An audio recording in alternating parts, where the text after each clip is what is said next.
नरेंद्र मोदी जी आए, बीजेपी की सरकारें आई और उन्होंने इन यूनिट्स पर आक्रमण शुरू कर दिया। छोटे व्यापारियों पर, स्मॉल मीडियम बिजनेस पर आक्रमण शुरू कर दिया। कैसे किया? नोटबंदी और जीएसटी। जीएसटी भाइयों और बहनों, ये टैक्स नहीं है।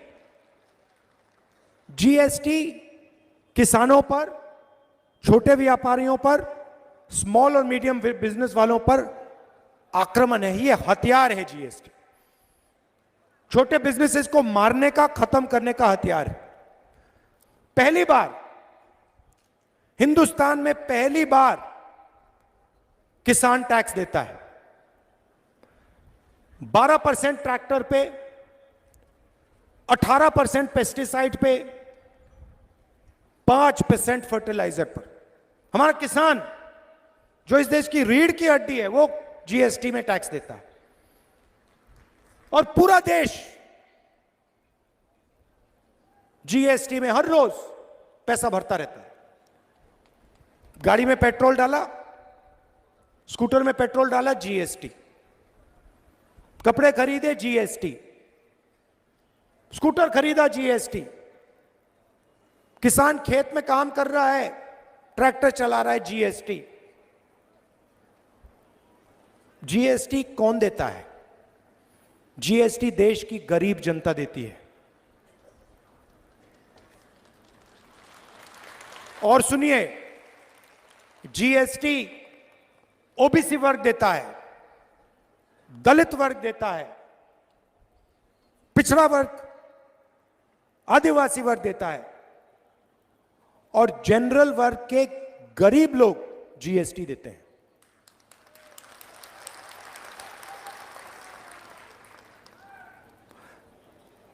तो बीजेपी की सरकारें क्या करती हैं? आपसे जीएसटी लेती हैं, गरीबों से, और बैंक का पूरा पैसा 3-4 उद्योगपतियों को पकड़ा देती है। अदानी, अंबानी, वो 4-5 लोग हैं। अब मैं आपसे पूछता हूं, 2 तरीके की सरकार होती है। एक सरकार होती है जो गरीबों के जेब में पैसा डालती है। दूसरी सरकार होती है जो 2-3 बड़े उद्योगपतियों की जेब में पैसा डालती है। तीसरी सरकार नहीं होती, बस 2 टाइप की होती है। अब देखिए, कांग्रेस पार्टी ने मनरेगा दिया। मनरेगा, गरीबों के जेब में पैसा है, अमीरों के जेब में पैसा है? भोजन का अधिकार, गरीबों के जेब में, अमीरों के जेब में? नोटबंदी, जीएसटी, काले जो कानून लाए थे नरेंद्र मोदी किसान के खिलाफ, अमीरों के जेब में पैसा, गरीबों के जेब में पैसा। ये फर्क है। तो मध्य प्रदेश में क्या हुआ है? मध्य प्रदेश की जो नींव थी, जो फाउंडेशन था, जैसे किसी भी इमारत में नींव होती है, उस नींव को बीजेपी ने उखाड़ के फेंक दिया है, उठा के फेंक दिया है, खत्म कर दिया। नींव कौन है? नींव किसान है, नींव मजदूर है, नींव बेरोजगार युवा है, छोटे दुकानदार हैं, स्मॉल और मीडियम बिजनेस जो चलाते हैं वो हैं। और इन सबको पिछले 15 साल यहां पे बीजेपी ने खत्म कर दिया है। छोटा सा आपको उदाहरण देना चाहता हूं। पास में छत्तीसगढ़ है। कुछ दिन पहले कैंपेन में मैं 10-15 किसानों से मिला और मैंने एक किसान से सवाल पूछा। मैंने पूछा, भैया एक बात बताओ, आपकी जमीन, उसकी जमीन पास में थी। मैंने कहा, भैया बताओ, ये आपकी जो जमीन है इसका रेट क्या है? मैं हैरान हो गया। किसान मुझे कहता है, मैंने कहा भाई तुम्हें रेट नहीं मालूम? तुम्हें रेट क्यों नहीं मालूम? अपनी जमीन की रेट क्यों नहीं मालूम? कहता है राहुल जी मैं तो इसको कभी बेचूंगा नहीं, मैं बेचना नहीं चाहता जमीन को। अगर मैं बेचना नहीं चाहता तो रेट का क्या मतलब? तो मैंने कहा बेचना क्यों नहीं चाहते हो? कहता है राहुल जी मुझे यहां पे धान के लिए 3,200 रुपए प्रति क्विंटल मिलता है। बीजेपी की सरकार थी, डर लगता था, कर्जे में जीता था। रोज मुझे यह नहीं मालूम होता था कि कब आत्महत्या करने की जरूरत पड़ जाए। भाई और बहनों, मध्य प्रदेश में 18,000 किसानों ने आत्महत्या की है पिछले 18 साल।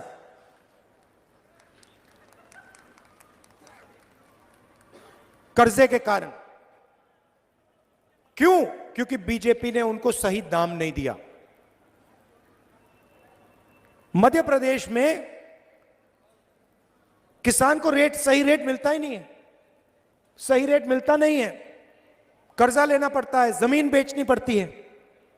छत्तीसगढ़ में किसान कहता है भैया हमें अपनी जमीन का दाम ही नहीं मालूम। वहां पे स्टेज में पिछले इलेक्शन में और यहां मैंने वायदा किया था, छत्तीसगढ़ में मैंने कहा था कि देखिए धान का रेट, 5 साल पहले की बात कर रहा हूं, धान का रेट 2,500 रुपए प्रति क्विंटल छत्तीसगढ़ के किसानों को गारंटी करके मिलेगा। पहला वायदा। दूसरा वायदा, छत्तीसगढ़ के किसान का कर्जा माफ होगा।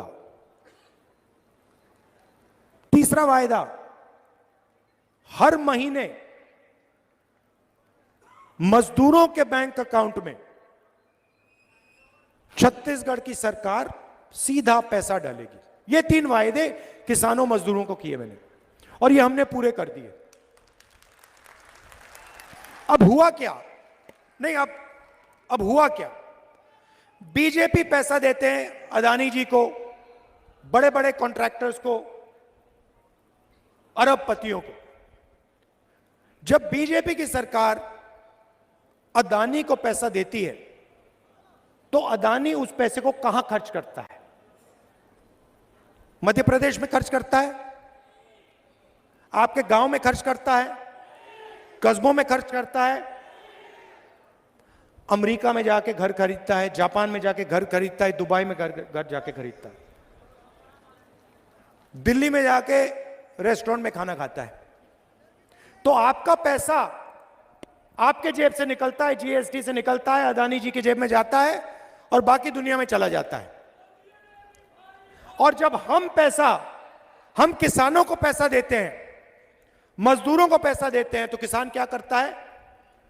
छोटे दुकानदार के यहां जाता है, गांव में, शहरों में, और माल खरीदता है। जैसे ही किसान और मजदूर दुकान में जाकर माल खरीदते हैं, छोटे व्यापारी का बिजनेस चालू हो जाता है। मतलब जैसे मोटरसाइकिल का इंजन चालू होता है, वैसे अर्थव्यवस्था चालू हो जाती है। तो आज मध्य प्रदेश में किसान डरा हुआ है, मजदूर डरा हुआ है, छोटा दुकानदार डरा हुआ है, छोटे व्यापारी डरे हुए हैं, क्योंकि आपकी जो अर्थव्यवस्था है उसका इंजन चालू नहीं है। और इस भाषण में आपको यह बताना चाहता हूं कि हमारा लक्ष्य जो हमने छत्तीसगढ़ के किसानों के लिए किया है, वो हम मध्य प्रदेश के किसानों और मजदूरों और छोटे दुकानदारों के लिए करना चाहते हैं।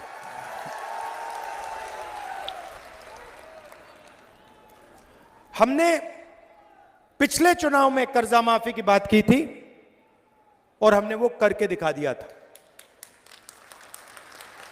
और फिर बड़े उद्योगपतियों ने, अरबपतियों ने नरेंद्र मोदी जी और चौहान जी से मिलकर मध्य प्रदेश से आपकी सरकार और हमारी सरकार चोरी की, क्योंकि वो जानते हैं कि मध्य प्रदेश की कांग्रेस की सरकार अदानी जी के लिए काम नहीं करेगी, किसानों के लिए, मजदूरों के लिए, छोटे दुकानदारों के लिए काम करेगी। गैस सिलेंडर का रेट क्या है भैया? 1200। छत्तीसगढ़ में क्या रेट है? यहां पे 1200, वहां पे 500। कितने दिन के लिए देगी भैया? 1 महीना के लिए देगी। उसके बाद हम 5 साल के लिए 500 रुपए का सिलेंडर देंगे,